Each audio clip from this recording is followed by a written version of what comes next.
Hoje é 5 de agosto de 2021, são 10 horas e 48 minutos. Este velho escriturário de direito penal deve acentuar que durante a pandemia não ficou um só dia em casa.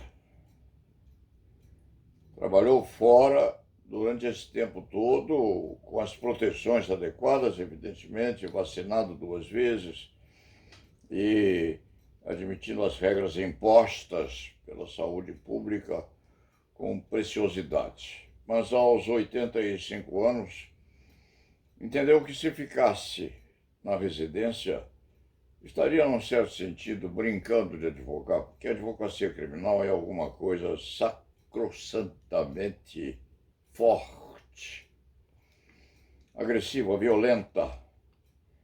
E um advogado criminal trabalhando escondido embaixo das mesas ou debaixo da cama dá um exemplo triste de falta de vitalidade, ou quem sabe, de receio de assunção dos riscos adequados à manutenção da integridade da saúde. É um conceito errôneo que este antigo escrivão da advocacia criminal tem, mas tem também na consciência ou na perscrutação dos acontecimentos a capacidade de entender que se quando a criminalidade estiver acentuada ou assentada sobre a pandemia, e se a polícia se mantiver na perseguição colocando máscaras,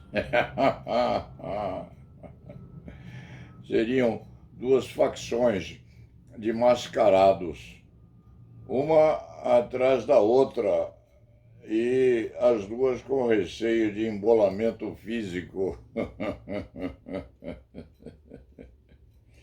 e de contração do bicho.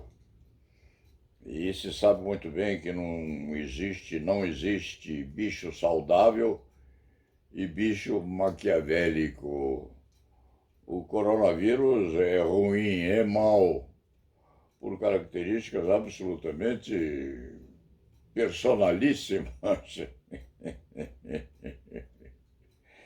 Não se pode fazer a divisão entre corona o saudável e corona mefítico. Desta forma, acontece também coisa muito curiosa, porque a polícia para de perseguir o bandido, por razões óbvias. O bandido tem um pouco mais de recatamento ou de precatamento, porque sabe que o policial tem receio dele também, do contato físico, e as coisas partem para uma estagnação muito curiosa. Do lado deste escriturário de direito penal, é viciado nos seus livros, nos seus brinquedos intelectuais, no retrato das pessoas queridas, e não consegue, com certeza, fingir que está advogando. Está procurando advogar com bastante objetividade e concretude, embora os vizinhos estejam também dedicados a reformar suas casas. E na reforma das suas casas, a barulheira é incrível. Os aviões recomeçam a passar aí por cima, com os pilotos também mascarados. E vez por outra, uma sustentação ao Supremo Tribunal Federal ou um outro consistório jurisdicional adredemente posto a vigiar ou funcionar, aparece o barulho de uma serra elétrica recortando ou entrecortando a sustentação oral deste escrivão do direito penal e o repostamento daqueles que servem à jurisdição, manifestando a vontade da magistratura. Por exemplo, há um avião passando aqui por perto, passando aqui por cima. E o comandante não quer saber se o escrivão de direito penal aqui embaixo está ou não conversando com um ministro relator no Supremo Tribunal Federal de um confronto qualquer entre a acusação e a defesa. Faz parte do jogo. Este escriba faz este introito para justificar o fato de ter passado aí uns 10 dias sem produção de qualquer peça. Este site que já tem 10 anos ou mais e que já acostumou a classe dos advogados à recepção de uma ou outra manifestação, melhor ou pior, pouco importa, deste antigo cavaleiro andante da advocacia criminal, respeitante aos fenômenos de constrição penal aparecentes por aí. Mas não se há de falar em direito penal hoje. O criminalista Roberto Delmanto e Paulo Sérgio Leite Fernandes vão reatar as lives que vem fazendo sobre modificações na lei penal a viger, ou vigendo no Brasil a partir da semana que vem. Vamos tentar, porque o problema não é nosso. Nós fazemos os debates. O problema é de quem está a nos assessorar, que tem dificuldades óbvias na mecanização das conversas entre os palradores e aqueles eventuais ouvintes ou videntes. É assim que funciona. O Paulo Sérgio deve acentuar que tem acordado muito preocupado com o que vem acontecendo por aí, porque o presidente da República, se e quando tem a medida do presente e do futuro acentuados no Brasil, tem a consciência, mas não tem a compreensão, porque se vem anquistolando ou enquistolando no canto do autoritarismo, ofendendo os tribunais da pátria, o Supremo Tribunal Federal, o presidente do Superior Tribunal de Justiça, outros juízes que com ele se confrontam, porque a magistratura não se confronta com os sujeitos de direitos e obrigações no país. A magistratura, por via da própria destinação, diz o direito a ser observado. E o presidente Jair Bolsonaro, diga-se de passagem, vai pessimamente. Vai caminhando para o fundo de um poço que, se e quando ele continuar assim, não há de ter saída. Não há de ter saída, porque o confronto final há de ser impostergável.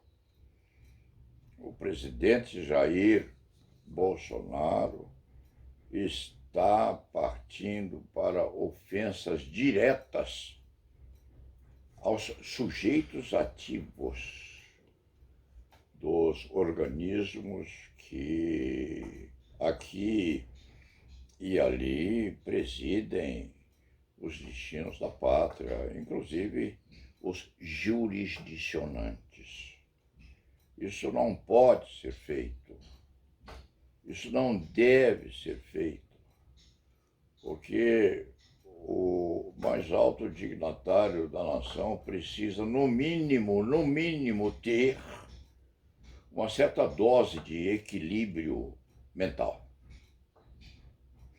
de estabilidade psíquica, não usando, inclusive, termos profundamente agressivos em direção àquele ou àqueles que se destinam, no fim das contas, a definir se ele, presidente, tem razão ou não.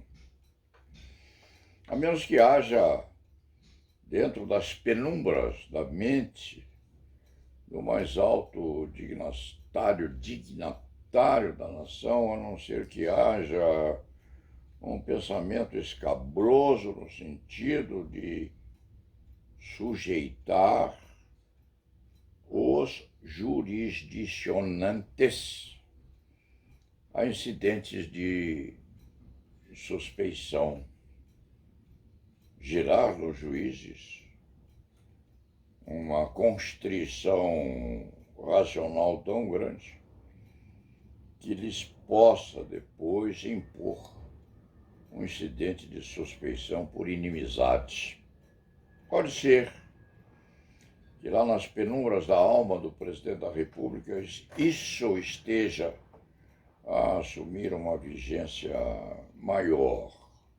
Ou, quem sabe, aquela expectativa de que o presidente pretenda dar aquilo que seria referenciado como um golpe militarizado, com utilização de simpatizantes violentos, agressivos, ou das chamadas milícias. Uma manifestação como aquelas que acontecem de vez em quando nas republiquetas que andam por aí. Este Paulo Sérgio Leite Fernandes não acredita, não tem a mínima convicção de que o presidente Jair Bolsonaro esteja a pretender, resmungando, partir para os extremos, uma espécie aí de rebelião de alagarças, se quando o fizer e for esconder-se depois em alagarças, bom que seja, bom que a destinação de sua pretensão seja esta, porque Jair Bolsonaro não vai dentro da tertúlia que perpassa os seus sonhos ditatoriais, não há de pretender inverter a ordem constitucional. Isso deixa de ser mirabolante e passa a transformar-se num drama cômico ou numa comédia dramática. Seria melhor, seria mais adequado que ele se contivesse, porque essa contenção lhe daria meios de uma certa dose de resignação com o que vem sucedendo por aí. Este escriba repete, faz uns 10 dias sem produzir a sua crônica quase diária, não por falta de vontade ou de determinação, mas por falta de equipamento lateral de natureza humana. Os seus assessores estão, de certa maneira, amedrontados com o que está sucedendo e o privam, porque este velho criminalista faz 60 anos, dos 60 anos, 40 no mínimo, é carregado ao colo naquilo que se chama de orientação administrativa do escritório, aprendeu a digitar há pouco tempo, usa o celular com muita restrição e sempre determinou as coisas, e as coisas foram feitas conforme as determinações, e agora é compelido, é obrigado a se adaptar às reivindicações, inclusive da pandemia, e trabalhar com aquilo que tem, com o que lhe resta. E o que resta a este criminalista é a vontade determinada de se manter em pé, até que não possa mais fazê-lo. Uma consideração final: este país é daqueles que hão de resistir. Este país é daqueles esperançosos, porque o ser humano é o único animal que tem a capacidade de imaginar. E em imaginando, a capacidade de prever o futuro. E em prevendo o futuro, a capacidade de resistir, se não fisicamente, ao menos racional ou intelectualmente. Deixa este escriba, por fim, os seus ouvintes e os visualizadores, deixa-os confiantes de que hão de acompanhar o esforço que este antigo criminalista tem desenvolvido para se manter razoavelmente ágil na vilegiatura que o mantém erecto no enfrentamento do que vem por aí. E o Paulo Sérgio deve dizer que tem lido muito, tem lido bastante, porque a capacidade de ver também é alguma coisa que lhe resta com uma racionalidade, uma razoabilidade muito grandes. E leu nesta madrugada um livro de Luiz Fernando Veríssimo,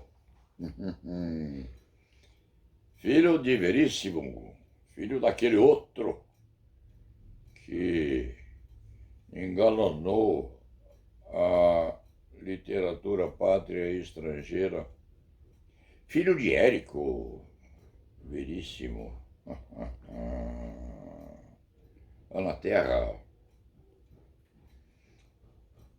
Capitão Rodrigo e outras obras que contêm, sim, esses personagens recém-visualizados pelo Paulo Sérgio. E Paulo Sérgio leu hoje de manhã umas crônicas de Luiz Fernando Veríssimo, Os Últimos Quartetos de Beethoven e outros contos. E há uma crônica linda, entre outras que são muito bonitas, há uma crônica linda que Luiz Fernando Veríssimo põe nesse livro, que fez na madrugada ao Paulo Sérgio dar uma risada, que acordou Dione a dormir, ainda ao lado, os últimos quartetos de Beethoven. Está aqui a folha 21, neste conto. Muito engraçado.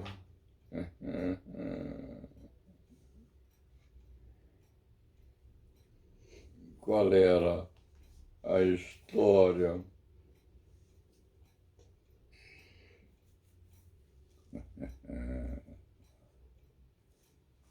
Qual era a história? Deve ser esta, porque a maestrina regia um quarteto,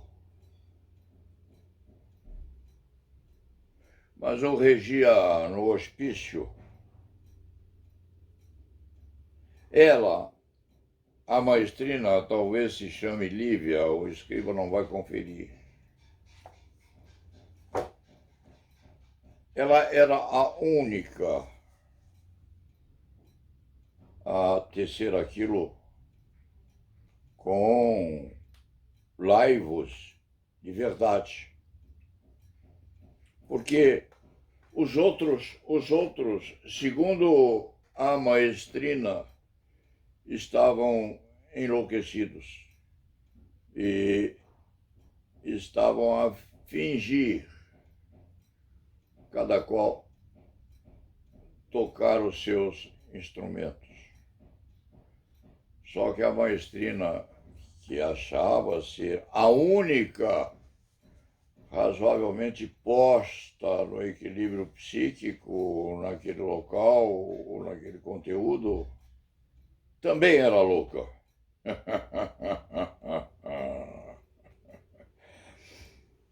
A reitora do quarteto era louca, achava que era a única sã a tocar de verdade. E os outros também, embora entendendo que estavam a tocar um instrumental, estavam ensandecidos, fingindo tocar Beethoven. Com imensa possibilidade de respeitar o que vem sucedendo por aí, Jair Bolsonaro. Você é a maestrina e uma parte dos seus acompanhantes, compõe essa orquestra que está na zona limítrofe de transformar este país numa zona ocupada por um hospício gigantesco. Vamos pedir aos fados e às fadas que exerçam uma boa influência na mente do presidente da República a ver se ele consegue, ao menos, terminar o seu mandato sem produzir os danos imensos que vêm sendo paulatinamente implantados nessa nossa sofridíssima nação brasileira que, contraditoriamente, vem alcançando bons sucessos na Olimpíada. Resultando isso na convicção de que o brasileiro é um povo muito bom, muito dedicado, muito entusiasmado e muito disposto a sobreviver a isso tudo que vem por aí. Dito isto, vamos ao trabalho e la nave vá!